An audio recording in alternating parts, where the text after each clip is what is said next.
with your boy PMC at Shanyapo. Stay tuned.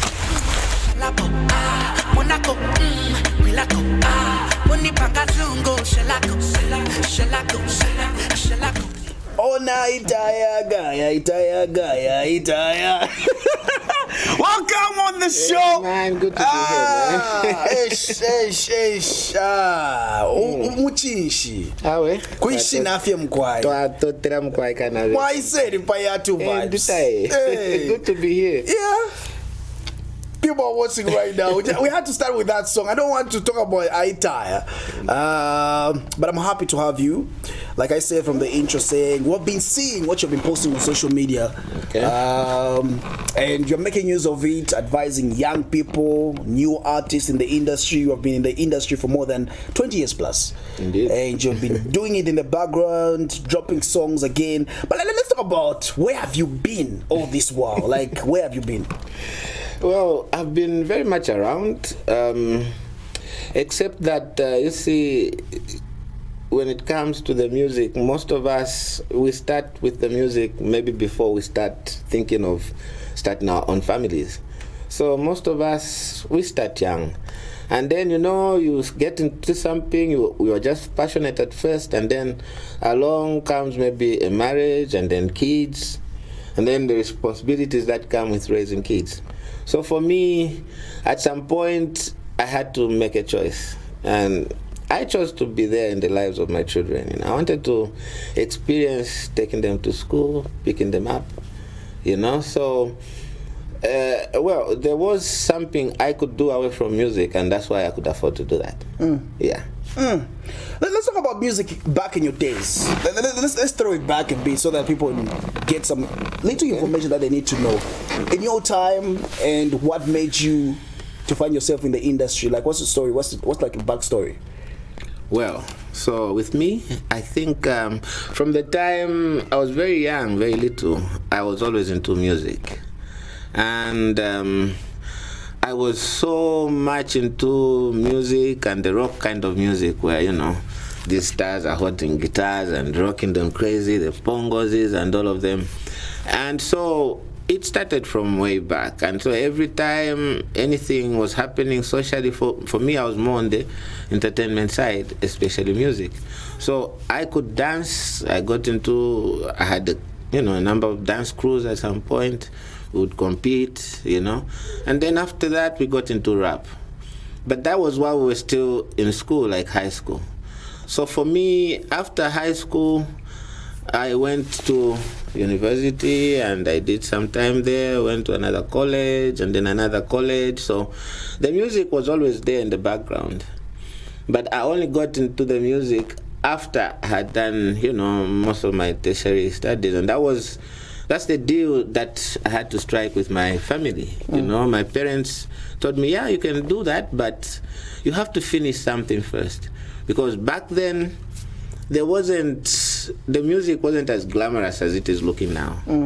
That time, a musician was a pathetic sight. Those are the times when Zambian music had almost like completely ceased in terms of production and it happening on the ground. We were...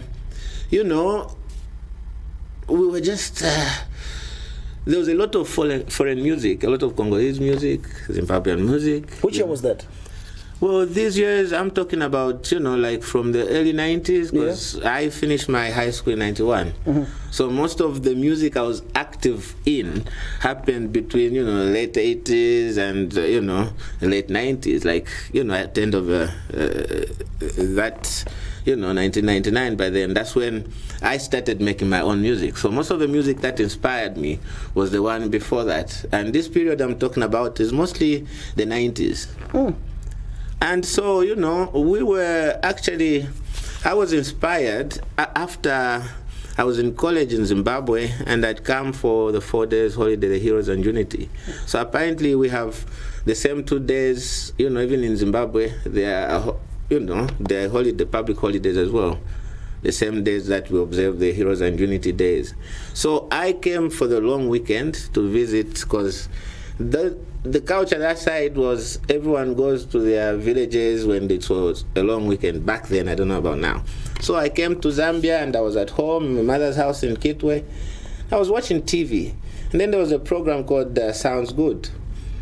And actually, on that day, I watched two acts that stood out: the Rap Prophets and the Yukwa Band. And they were doing the music in a style that we had not seen being produced locally. And this was a style that excited us, the youths back then. And it was rap music, and it was also like dancehall, ragamuffin that we called them. So the Yuka were into that kind of dancehall thing. And the Rap Prophets, they were doing a mix. And so, that appealed to me. So when I went back to Zimbabwe, I teamed up with a friend, took me to a studio, we did the song, which I wasn't happy with. I presented it on TV. The same program, Sounds Good, but people did not feel the song because the song was a dancehall song. The title was Like a Bass, and so it was like a bass. Girl, you got me wrong. I wish I could remember all the lyrics because I've never sang it that much on stage. So that song was more like ragamuffin, and the lyrics were all in patois, like Jamaican lingo, and so I think people didn't feel it as much. And then I thought, after I presented, because I was still in college there in Zimbabwe, so I thought to myself, but this is the music we like. What's wrong with it? Then I heard that Zimas doing Salaula. Now it was like a light bulb moment for me, because now I said, yes, why didn't we think of that? We can do this dancehall thing using our own vernacular languages so that people can hear everything that we are singing about. Because that had been the challenge with me for my first song. I believe that was the challenge. And so I came up with a song called Gudu Milile. Now, that Zimas' Salaula was a mix. He would sing in Nyanja, and then some words were, in patois, some phrases, sentences, just like that. He was mixing it up. And that was a style he handled very well. He was very good at it. And so I think he was one of those that made people pay attention to the kind of music. So when I came in now with my first album, before I got to my first album, that's the Good Milile song. When I came back to Zambia with it, I presented it on, I remember the date, actually. Okay. It was the 12th of March in 1997. Wow. So it was Youth Day, and there was another show on the same day at Kitwe Little Theatre where the youths were performing. And I was brand new now in the music game because I had been in college all these years. I would just go back to Kitwe to visit my mother and then go back to college. So I was brand new on the scene. So I got to ZMBC studios. Now the big names I'd seen earlier were there again. The Yukwa Band, the Rap Prophets, and all the other guys who had showed, and And I wasn't even included in the list. And at the end, because I'd been there all day, actually everyone had even left. Because of that show, the guys were made to do their beats earlier. So when I got to perform, the guy recording the main tape, the master tape, had even switched off. So now this cameraman felt sorry for me, because I'd been there all day and we were all swagged up with my uncle. Did you still remember the name of the cameraman? I didn't even know him. Someone that felt sorry for you. I just know that he took pity on me because we were so ready. Yeah. And then the show was done. And Mr. Chris Akufun, I think he was even winding up with his team there. So I went there and they played my song and the cameramen were just there trying to look like they're doing it. So when the song started, I think it just got everyone who could hear it interested. So when we started, we were busy into our dance routine, those corporate thing, because they started back then. So we were doing that, the ragamuffin thing. I got into the song, I just heard Mr. Chris Akufuna say, hold on, young man, hold on. And then the guys were instructed to start recording. Okay. I was the last act on that day. So all the guys that had recorded on that show did not see me perform. Wow. They only saw the show, and when it showed, you were included. I was there, and I was an instant hit, I guess. Wow. Because after that, my life changed. Now let's talk about your name. Nasty D. How about the stage name? Did we try other funny names before coming up with that stage name? Actually, for me, before it wasn't like a stage name. we used to have this thing for nicknames back then. So you'd name yourself maybe after a star that, was kind of your, biggest thing to ever come on earth. And then you'd call yourself that. Then there was a show back in the 80s on TV. It was called Kojak. And it was about this detective. And I used to enjoy that show. So my first nickname was Nasty Kid Kojak. Okay. Yeah, so then, I was in high school, secondary school. I mean, I called myself that, and I remember those days, we had these names. Everyone had a nickname and stuff like that. But when I started thinking of maybe doing something in music, I just now shortened my name to Nasty D. And D is the first letter of my name, Davis. Yeah, so that's why I'm called Nasty D. Are you aware that there's a kid who's one of the biggest artists in Africa? He calls himself Nasty C. And I was still hot down with a debate with a couple of people, friends of mine, saying, we have a legend. His name is Nasty D. He came before this kid. Wow. Do you sometimes come across such conversation? Yes, I do, and of course, Zambians would want, there are those that are from my time, they want to side with me and say, but yeah, I mean, I know of him, Nasty C, and I think at the end of the day, I just feel cool, because it's a name associated with people that have done something with their music. So I believe I've done something in Zambia. Yeah. And it's even bigger we're talking about him out here when he's South African. Yeah, so kudos to him. Yeah. Yeah, I don't think he knew I was there when he gave himself that name. It's just maybe It's just coincidence. thinking alike. Yeah. And maybe even for him. Because you see, Nasty for me, I called myself Nasty because back then, the hip hop era, the times of Snoop Dogg and all that, the names were about your outer ego, when it comes to the rap game. And for me, I called myself Nasty because, when I get on the microphone, I get nasty. So like I'm bad. Like I'm nasty. I'm so bad that I'm nasty. In as much as you are trying to discover yourself, your style, you stand out. You still do stand out. Let's talk about the discovery point. When you're discovering, saying, I want to sound like this, not because there's people that you mentioned saying they inspired you, but you don't sound like them. As an artist, I'll have to add MC Wabun on that list as well. Okay. Yeah, MC Wabun was happening when I was getting myself into the game. So he was there, and then there was another guy called DJ Spooky. He was also around. Yeah. So they were, and then of course the Burning Youth were also doing some kind of ragamuffin that, got all of us to feel we could do this. So yeah, those were the people.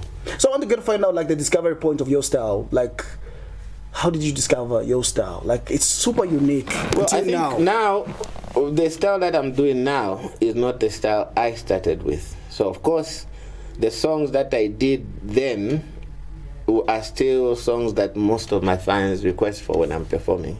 So I perform a lot of my old songs, especially from my first album. And then I do perform a lot of other songs. So all in all, I've got over 100 published songs that I've released to the public, because I've got about 10 albums. So I don't get to do most of my songs, but the music I'm doing now, it's not just Afro reggae-laced kind of music. I've also tried to incorporate like Afro rhythms in terms of Zambian rhythms inspired by Kalindula music, which I am a fan of a lot of it, and I know a lot of the songs from the Kalindula time. So for me, I've done a mix now. So I did the mix of ragamuffin and then the Kalindula thing to come up with what I call Zambezi music.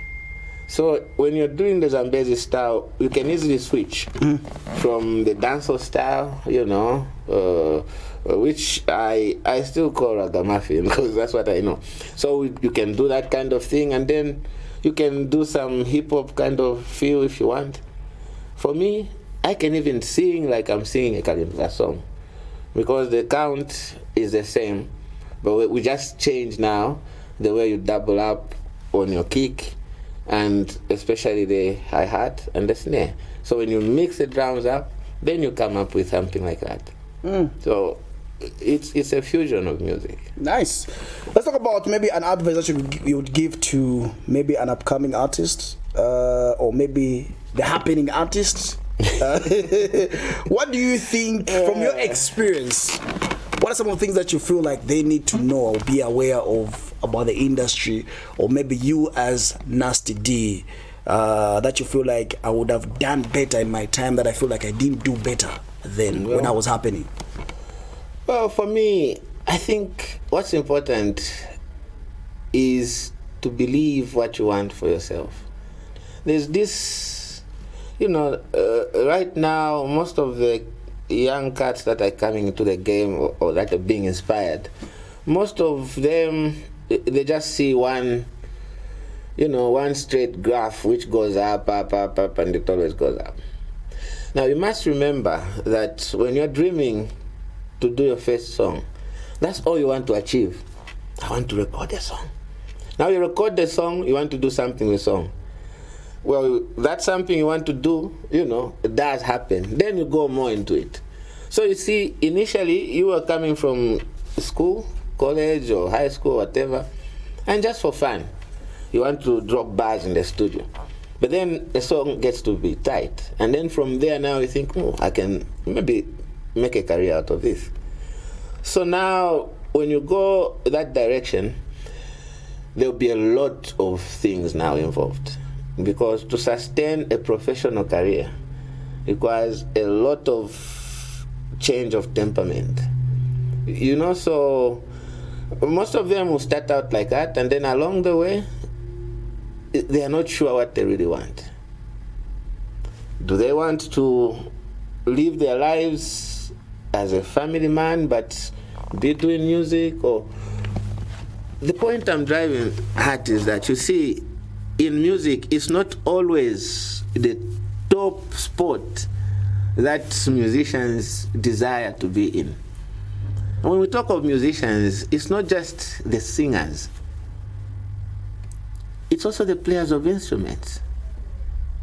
In fact, there are more musicians than the singers, because they play musical instruments, which is the definition of a musician. So even those, they have a dream. And most of them, like the guitarists, their dream is to be behind a big brand. You understand? So not everyone is chasing that top spot, the glamorous spot where, you have X million followers on social medias and stuff like that. Some people just want to go in, do their part, get paid, come out, and to them, they are living their musical dream. They balance their lives. So the young musicians out there, I think it's important that you know what you want for yourself. Someone said something on social media saying most young people want to be in the industry or being artists is because they have seen the luxurious type of living artists live, and how free things come in without putting into consideration, saying you have to have a talent, you see, and you have to make sure that it's within you. And you see, the number one spot can only belong to one person at a time. So now imagine how many musicians right now want that number one spot.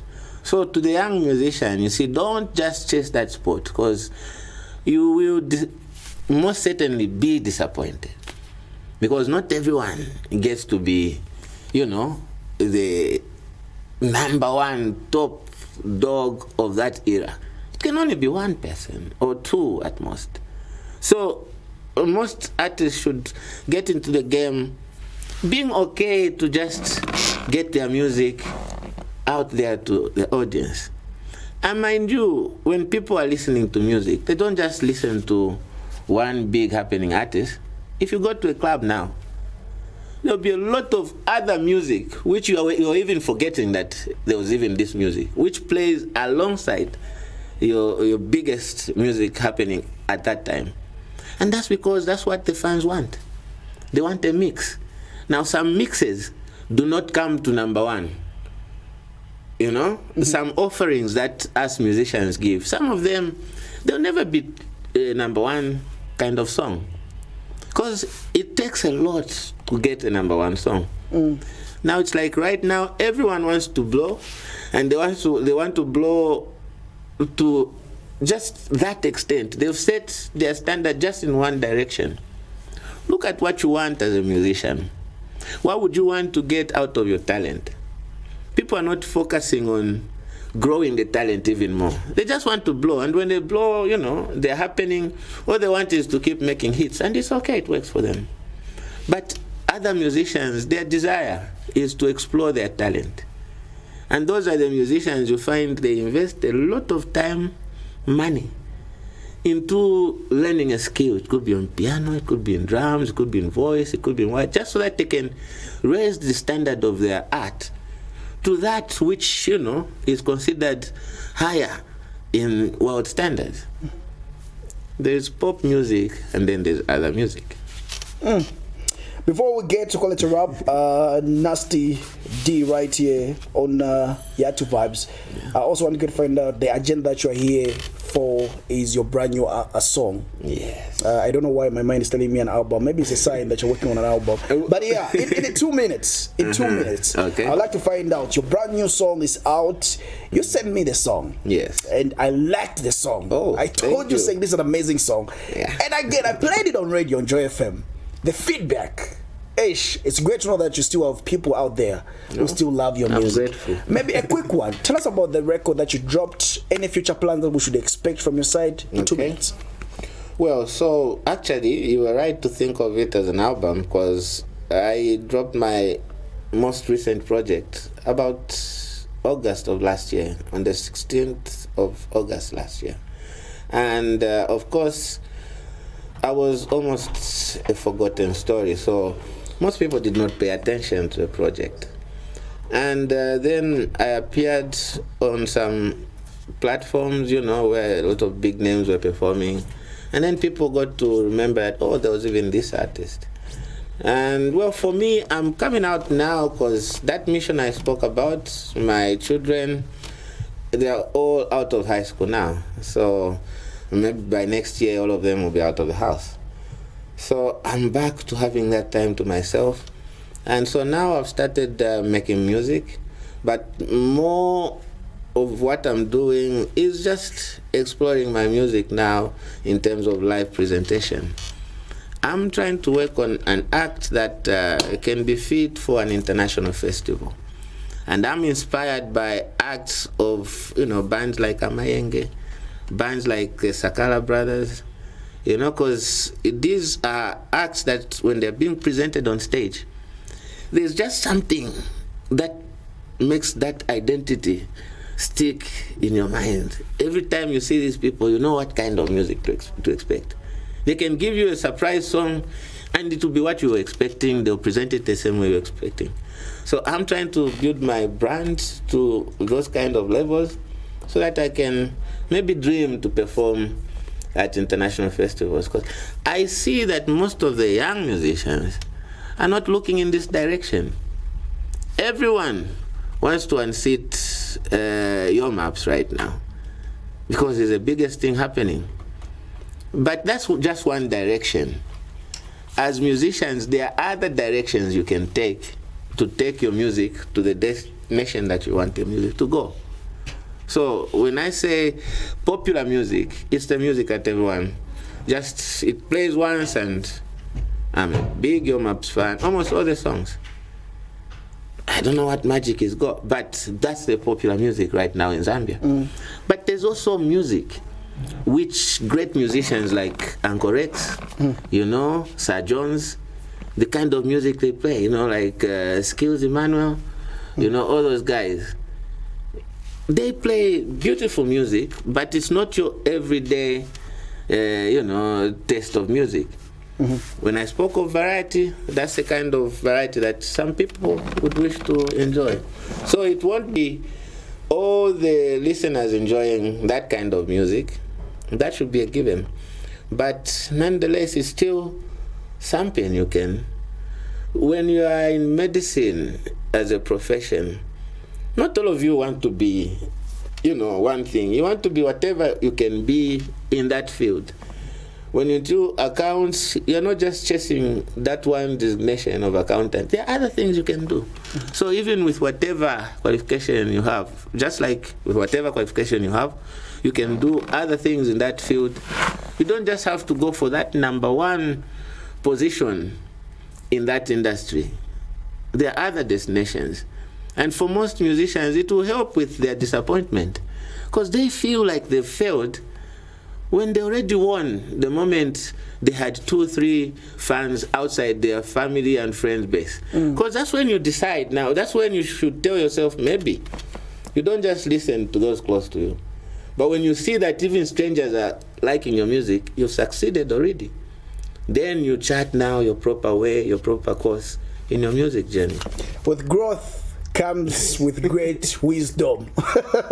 Those are some wisdom coming through right there. We should go on having conversation with you. You came with a guitar. That's one thing I love about. That's one thing I love about live music. Nasty D came with the guitar. So before we get to leave you right here, and we get to sign out with his brand new record right here on Yatu Vibes, we need something, boss. Something for the viewers who are watching this show. Anything, maybe your brand new song, maybe your old song, anything that you can give them. Pameni up. Well, let me do something just to night. Which song do you want us to give us first? Okay, let me do.